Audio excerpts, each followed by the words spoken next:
the name of the Korean Navy's newest submarine, and it's the first vessel to be named after a woman in the modern Navy's 70. 2019년 3월 9일 미국의 국제정세 및 국방문제 전문지인 National Interest지는 대한민국 해군의 도산 안창호급 잠수함 건조에 대한 기사를 싣습니다. 기사 제목은 Are South Korea submarines about to go nuclear? There may soon be two nuclear powers on the Korean Peninsula 입니다. 대한민국 잠수함들은 핵무장을 시작할 것인가? 한반도에 곧 두 개의 핵 보유국이 생길 수도 있다 정도로 해석이 되는 제목입니다. 우리나라가 핵무장을 한다고? 미국과의 조약 때문에 핵무장이 안 될 텐데? 대부분의 시청자분들께서도 그렇게 생각하셨을 것입니다. 도대체 내셔널 인터리스트지는 무엇을 근거로 그리 멀지 않은 미래 한반도에 두 개의 핵 보유국이 생길지도 모른다는 이야기를 한 것일까요? 제 나름대로 기사를 읽고 분석한 점을 짚어보고 기사 내용을 살펴보도록 하겠습니다. 1. 한국이 KSS-3급 잠수함을 통해 대기권 높은 곳으로 올라갔다 엄청난 속도로 낙하하면서 다른 대륙의 목표점을 타격하는 대륙간 탄도미사일 SLBM을 추구하는 이유가 무엇일까? 2. 탄도미사일인 SLBM은 속도가 빨라 요격이 어렵다고는 하지만 비슷한 성능을 지닌 순항미사일에 비해 정확도가 떨어지고 유지 비용이 많이 들어 현대에 들어서면서부터는 SLBM은 수상이나 지상 공격용보다는 주로 위치를 특정할 수 없는 핵 잠수함으로부터의 핵미사일 발사를 통한 핵 억지력의 확고한 수단으로 자리 잡은 상태이다. 현재 핵미사일을 보유하고 있지 않은 대한민국이 굳이 SLBM을 개발하려는 의도 역시 핵무장을 염두에 두고 있다고 보아야 할 것이다. 3. 현재 한국 정부는 북한이 한국보다 미국을 우선 협상 대상으로 생각하는 이유 중 하나가 미국은 핵 보유국이지만 한국은 핵을 보유한 국가가 아니기 때문이라고 생각하고 있다. 북한과의 공존을 선택한 현재 문재인 정부는 북한의 핵으로부터 나오는 협상력과 대등한 협상력을 차지하기 위해서라도 핵무장을 염두에 두고 있는 듯하다. 4. 한국은 민간용 원자력을 광범위하게 사용하고 있는 나라이며 마음만 먹는다면 언제든지 단기간에 핵무기를 개발할 수 있는 나라이다. 지금까지 역사적으로 볼 때 미국의 반대와 회유 때문에 핵무기 개발에서 한 발자국도 앞으로 나갈 수 없었지만 조용하게 자신들만의 힘으로 핵무기 기반을 조성하고 있는 것으로 보인다. 그런 면에서 한국의 전설적 독립투사였던 도산 안창호의 이름을 잠수함의 이름으로 가져온 것은 우연한 일치는 아닐 것이다. 여기까지가 한국의 핵무장 잠수함의 등장 가능성에 대한 본 기사를 읽고 제가 분석, 요약해본 내용입니다. 시청자 여러분들의 다양한 의견이 벌써부터 제 귀에 막 들리는 것 같은데요. 저는 개인적 의견을 개진하지는 않겠습니다. 게시판을 통해서 건전하고 매너를 지키는 토론을 볼 수 있었으면 좋겠습니다. 핵 무장을 논외로 치고서라도 내셔널 인터리스트 기사 내용에 따르면 KSS-3 자체 성능은 뛰어난 편으로 분석됩니다. 연료 전지 AIP 무급기 추진 체계를 사용하는 KSS-3는 비교 대상이 될 수 있는 스털링 열순환 AIP 무급기 추진 시스템을 사용하는 일본의 소류급 잠수함과 중국 골프급 잠수함에 비해 소음이 적고 효율성이 높다고 합니다. 게다가 KSS-3의 구성 형태는 일본과 중국의 잠수함들보다 20% 더 큰 내구성을 자랑한다는 내용도 있습니다. 그리고 기사 마무리 부분에 원자로로 움직이는 핵추진 잠수함에 관한 이야기가 잠깐 나옵니다. 이에 대한 본격적인 이야기는 3월 18일 외신 기사에서 다루고 있으므로 제2부에서 별도로 다루어 보고자 합니다. 도산 안창호의 이름을 따온 KSS-3급 잠수함에 대한 상세한 이야기는 기사를 통해서 확인해 보겠습니다. 언제나 그렇듯 기사 내용은 노란색 글자에 빨간색 테두리로 강조되어 있고 제4견은 하얀 글자의 검은 테두리로 강조됩니다. 대한민국 잠수함들은 핵무장을 시작할 것인가? 한반도에 곧 2개의 핵 보유국이 생길 수도 있다. 문재인 대통령은 2017년 선거 이후 북한에 대한 외교적 태도를 보다 완화된 입장으로 바꾸었다. 그러나 현 정부의 북한에 대한 유화적인 태도도 문재인 대통령이 2018년 9월 14일 부산 근처의 거제섬에 있는 조선소에서 진수하는 최신 대형 미사일 잠수함 진수식에 참석하는 것을 막지는 못했다. 강력한 군사력과 강력한 국방력이 뒷받침될 때 비로소 평화로 가는 길은 지속될 수 있을 것입니다. 라고 문재인 대통령은 말했다. 크루즈 미사일과 탄도미사일을 지상 목표물로 발사하고 북한의 미사일 잠수함을 추적하기 위해 설계된 이 새로운 잠수함은 국내 기업인 대우와 현대가 각각 7억 달러, 한화 7,900억 원에서 10억 달러, 한화 1조 1,300억 원의 비용으로 건조할 계획인 KSS-3 잠수함 9기 중 최초로 진수된 잠수함이다. KSS-3급 첫 번째 잠수함인 도산 안창호는 전설적인 한국 독립운동가의 이름을 따서 명명되었다. 미국과의 오랜 역사적인 동맹에서부터 한국의 독립성을 증진시키려는 야심찬 계획의 전략적 토대를 도산 안창호급이 마련해 줄 수 있기 때문에 이 잠수함의 명칭은 적절하다고 할 것이다. KSS-3는 한국 최초의 국내 설계 잠수함으로 1990년대에 시작된 한국의 공격용 잠수함 프로그램의 세 번째 단계를 구현해내고 있다. 처음 두 단계를 거치는 동안 한국은 독일 타입 209 잠수함에 변형된 형태의 잠수함 9척을 수입하거나 면허 생산했으며 그 다음으로 더 진보한 타입 214 잠수함 9척을 추가시켰다. 여기서 타입 209 잠수함이 바로 장보고급이며 타입 214 잠수함이 손원일급이다. KSS-3는 싱가포르에서 최근 진수된 타입 214 및 타입 218 인빈시블 잠수함과 마찬가지로 첨단 수소 연료 전지 무급기 추진 시스템을 갖추고 있다. 기존의 디젤 전기 잠수함은 디젤 발전기에 산소를 공급하여야 배터리를 충전할 수 있으므로 감지되거나 공격당할 수 있는 위험을 무릅쓰고서라도 주기적으로 수면 위로 떠오르거나 공기를 흡입하는 스노클링 기구를 수면 위로 보내서 산소를 공급해야 했다. 그러나 공기와 독립적으로 작동하여 추진하는 Air Independence Propulsion의 약자인 AIP 무급기 추진 체계 잠수함은 수중에서도 충분한 전력을 생산할 수 있어 저속 약 5노트, 시속 9.26km로 몇 주 동안이나 지속적으로 잠항이 가능하다. 물론 비상시에는 20노트, 시속 35km까지 잠깐 동안 속도를 급상승시킬 수도 있다. 연료전지 AIP 무급기 추진 체계는 일본 및 중국 잠수함에서 사용되는 스털링 열순환 AIP 시스템보다 훨씬 조용하고 효율적이다. 게다가 전하는 바에 따르면 KSS-3 구성 형태는 일본과 중국의 잠수함들보다 20% 더 큰 내구성을 자랑한다. 한국의 잠재적 가상 적국들이 한국에 얼마나 가까이 존재하는지를 생각해 볼 때 KSS-3 잠수함의 50일 잠항 가능 능력과 1만 해리의 작전 거리 능력은 이미 차고도 넘친다고 볼 수 있다. 승무원을 위한 센서들과 제어 장치들을 통합시킨 잠수함의 네이버 쉴드 전투 시스템과 다중 소나를 포함하는 KSS-3의 76%는 대한민국 자체 부품으로 건조된 것으로 알려졌다.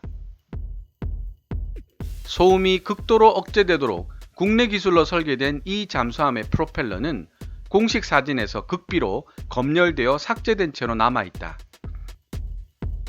그러나 KSS-3는 영국 해군의 아스튜트급 잠수함에 사용되는 저소음 가압월의 장전 및 발사 시스템과 기타 외국 하드웨어도 사용하고 있다.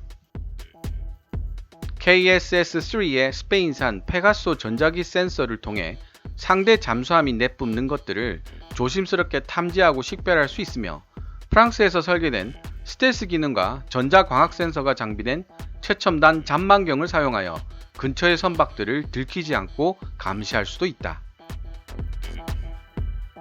83m 길이의 KSS-3는 다른 한국 잠수함의 3배 가까운 3,700톤의 수중 배수량을 자랑한다.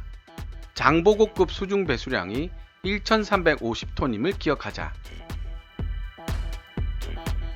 같은 등급의 다른 잠수함이 65명 정도의 승무원인데 반해 시스템 자동화를 통해 승무원 수를 50명으로 줄일 수 있었던 KSS-3 승무원들은 벙크베드를 서로 공유하는 다른 잠수함과는 달리 개인 침대를 사용하고 장거리 작전을 대비해 확장된 식품 저장고를 보유하고 있다. 그러나 KSS-3가 이렇게 커진 이유는 주로 등 쪽에 설치된 6개의 한국형 수직 발사 시스템 VLS 때문인데, 현재 중국에서 시험 중인 테스트 베드 잠수함을 제외한다면 KSS-3가 수직 발사 시스템이 장착된 유일한 디젤 전기 잠수함이 된다. 다른 잠수함은 어뢰 발사관에서 미사일을 순차적으로 하나씩만 발사할 수 있지만 VLS는 신속하게 6개의 미사일을 한꺼번에 동시다발적으로 발사하여 적을 압도할 수 있는 리프 파이어링 능력을 제공한다. 현재 도산 안창호급은 1100파운드의 탄두를 갖추고 지면을 따라 저고도로 비행하여 탐지가 어려운 현무 3C 육상 공격형 순항 미사일을 실을 수 있다. 관성 내비게이션, GPS 및 지형 이미징 시스템에 따라 유도되는 이 순항 미사일은 최대 1500km 떨어진 곳에서 목표물을 공격할 수 있다. 즉, 북한의 어느 곳이든 타격이 가능하고 심지어 중국 베이징까지도 타격이 가능하다. 그러나 2016년 한국군 관계자는 KSS-3가 대기권을 돌파하여 상승했다가 다른 대륙에 존재하는 타겟을 향해 엄청난 속도로 낙하하는 대륙간 탄도미사일 ICBM의 잠수함 발사 버전인 잠수함 탄도미사일 SLBM을 발사할 수 있다고 발표했다. 이는 북극성 1호 핵탄두가 장착된 SLBM을 수중에서 발사할 수 있는 북한의 신포급 잠수함 개발에 필적해야 할 필요에서 촉발된 것일 수 있다. KSS-3는 1000에서 2200파운드 사이의 탄두를 지니고 사정거리 800km인 지상기반 현무 2B 또는 C 탄도미사일의 파생형을 포함할 가능성이 높다. 이들은 러시아의 S-400 지대공 미사일 시스템에서 나온 것으로 알려진 콜드 론치 시스템을 이용해 수중에서 발사될 수 있다. 공식적으로 확인되지는 않은 보고서에 따르면 한국은 이미 수중 발사 시스템을 성공적으로 테스트했다고 한다. SLBM을 추구하는 한국의 동기는 분명하지 않다. 탄도미사일은 크루즈 미사일보다 요격하기가 어렵고 강화된 지휘 벙커 또는 핵무기 시설을 파괴하는데 더 우수한 잠재력을 지니고 있기는 하지만 SLBM의 더 높은 유지 비용과 낮은 정확성은 전통적으로 SLBM을 핵탄두 전용 미사일로 전락시켰다. 예를 들어 현무 2B 미사일은 절반 정도가 30m 오차 범위로 목표 위치에 도착하게 된다. 핵탄도 미사일로 무장한 잠수함은 막을 수 없는 핵 억지력의 확고한 표준이기 때문에 한국은 자신의 힘으로 핵탄도 SLBM 배치를 위한 기반을 은밀하게 닦아나가고 있는 중인지도 모른다. 한국은 민간형 원자력을 광범위하게 사용하고 있는 국가이며 만들기로 결정한다면 자체 핵무기를 단기간에 개발할 수 있는 나라이지만 역사를 돌이켜봤을 때 미국으로부터의 압력과 회유 때문에 한국은 한 발자국도 앞으로 나아갈 수가 없었다. 핵무기를 가진 나라의 수를 제한해야 핵의 단계적 통제가 보다 쉬워지기 때문에 미국 입장에서는 한국이 핵 보유를 하지 않는 편이 바람직할 것이다. 그 결과 북한은 지금까지 서울보다 미국과의 협상을 더 우선시해왔다. 미국이 핵을 보유한 나라이기 때문이다. 핵 보유국인 북한과의 장기적인 공존에 전념하고 있는 한국은 궁극적으로 북한의 핵에서부터 나오는 영향력과 균형을 잡기 위한 자체 능력을 추구할 수 있다. 한국은 또한 다중모드 탐색기를 설치함으로써 현무2를 강력한 대함무기로 변형시킬 수도 있다. 2024년에 배치 1의 마지막인 세 번째 KSS-3 잠수함이 진수된다.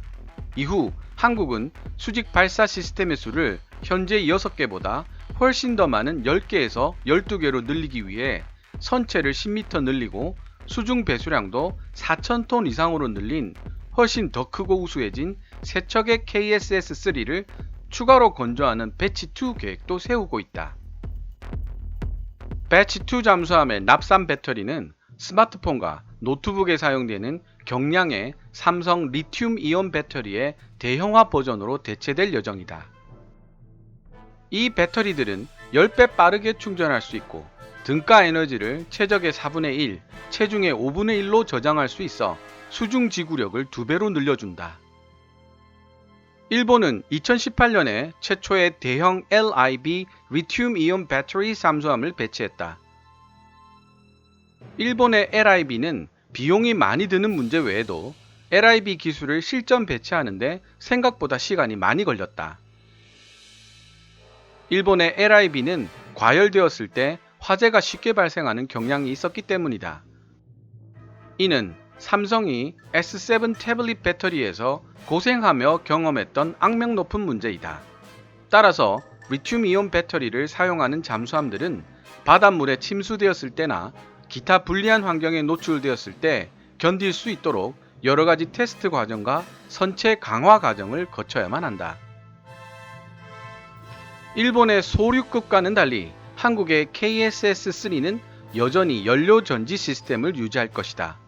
지속 가능한 AIP 무급기 추진 체계와 오래 견디고 재충전 가능한 배터리를 함께 사용하면 내구성이 향상될 뿐만 아니라 지속적으로 높은 순항 속도를 유지할 수 있게 된다. 한국은 2029년에 배치 3를 통해 건조될 최종 잠수함 세대를 추가로 업그레이드할 계획이지만 이 잠수함들에 대해서는 아직 공개한 것이 없고 하나의 가능성은 바로 전기회전식 프로펠러이다. 은밀하게 연구되고 있는 또 다른 하나는 바로 현재 한국의 기술 역량으로도 달성 가능한 목표인 핵 추진이지만 한국 국내 기술로만 진행을 한다면 핵 추진에 필요한 농축 핵연료를 금지하고 있는 한국에 대한 비핵화 조약을 위반할 가능성을 안고 있다.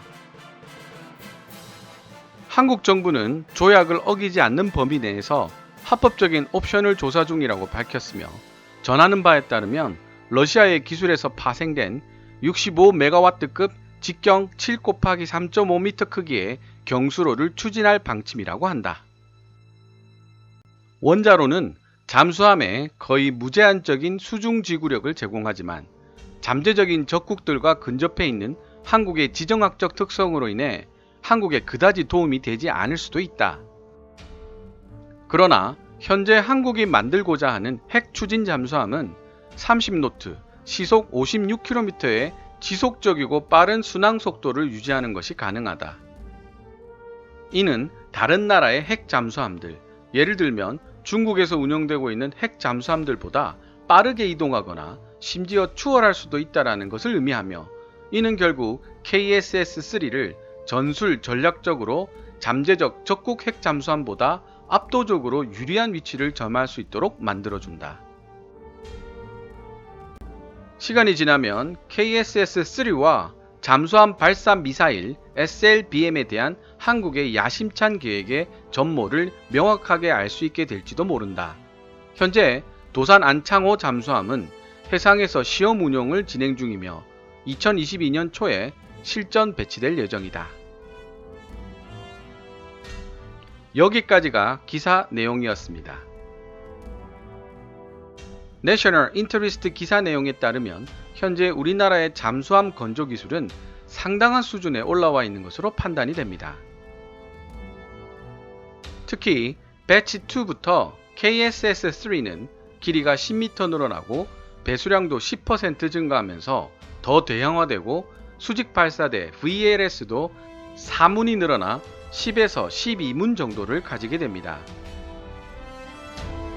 게다가 리튬 전지를 사용하게 됨으로써 일본의 주력 잠수함인 소류급과 하드웨어적으로는 동급이거나 약간 상회하는 능력을 가지게 될 것으로 예상되고 있습니다. 그리고 약간의 스포일러이기는 하지만 도산 안창호급의 배치 1, 2, 3 총 9척의 건조가 끝이 나면 차기 잠수함 건조 계획이 잡혀 있다고 국방과학연구소는 밝혔는데요. 제가 2부에 소개할 기사에 총 배수량 5,000톤 이상의 원자력 공격형 잠수함 건조 계획을 한국 방위 네트워크가 작년 10월 모 기관에 의뢰를 했다는 내용이 있습니다. 그냥 뜬 소문이 아니고 현실적으로 구체화되고 있다는 뜻입니다. 만약 우리나라가 내셔널 인터리스트가 보도한 대로의 능력을 지닌 핵 추진 잠수함을 가지게 된다면 최대 속도 24노트인 중국의 핵 잠수함과 최대 속도 20노트인 일본 잠수함이 따라할 수 없는 30노트, 시속 56km의 속도로 움직이면서 핵탄두를 싣고 무제한 잠항할 수 있는 핵 추진 잠수함을 가지게 된다는 뜻입니다. 질적, 양적인 면에서 상대하기 벅찬 중국과 일본 해군을 상대하기 위해서 우리 입장에서는 이러한 비대칭 전력이 가장 효과적일 것이다 라는 게 제 개인적인 생각입니다. 마치 북한이 핵미사일 발사가 가능한 잠수함에 전력 투구를 하고 있는 것처럼요. 게다가 우리나라 잠수함 승무원들의 뛰어난 전투력은 림팩 훈련을 통해서 입증된 바 있습니다. KSS-1에 해당되는 장보고함의 경우 림팩 2004에서 상대방인 천군에 속해 있는 미군의 존 스테니스 항모와 두 척의 이지스 순양함, 구축함 등을 합쳐 30여 척을 격침시키고도 단 한 번도 탐지되지 않았습니다. 오직 로스앤젤레스급 핵잠수함 2척만 공격하지 못했는데 더 놀라운 사실은 천군 측의 대잠 공격 능력이 있는 수상함이 15척이나 있었는데도 불구하고 장보고함 혼자서 40번 이상 가상어뢰를 명중시켰다는 사실입니다. 이런 능력을 지닌 우리나라 잠수정 승무원들이 핵 무장이 되고 중1이 따라잡을 수 없는 속도로 달리는 무제한 잠항이 가능한 핵 추진 잠수함을 가지게 된다고 생각해보면 중국과 일본 입장에서는 아마 발끈하다 못해 등골이 서늘할 수도 있을 것 같습니다. 다음 한국형 핵 잠수함 외신기사 분석 제2편에서는 한국의 핵 추진 잠수함에 관한 외신기사를 분석해 드리고자 합니다. 기대해 주시기 바랍니다. 지금까지 시청해 주셔서 감사합니다. Kevin's Tabs 채널